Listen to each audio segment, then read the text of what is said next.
तर राष्ट्रीय सहकारी साखर संघाच्या वतीनं देशातील 25 पुरस्कार जाहीर करण्यात आलेले आहेत, ज्यात महाराष्ट्रातील कोल्हापूर, अहिल्यानगर आणि साताऱ्यातील कारखान्यांना पुरस्कार दिले जाणार आहेत।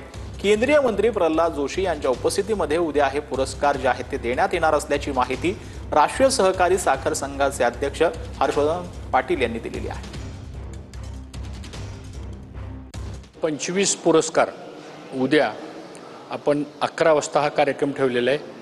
केंद्रीय अन्न व नागरी पुरवठा मंत्री जे आहेत माननीय नामदार प्रल्हाद जोशी साहेब, त्यांच्या खात्याच्या राज्यमंत्री मॅडम आणि 3-4 राज्यातले सहकार मंत्री असे प्रमुख पाहुणे म्हणून ह्या कार्यक्रमाद्वारे सुरेश प्रभूंनाही आम्ही त्या कार्यक्रमाला इन्व्हाइट केलेलं आहे आणि जवळपास 25 पुरस्कार आपण देतोय।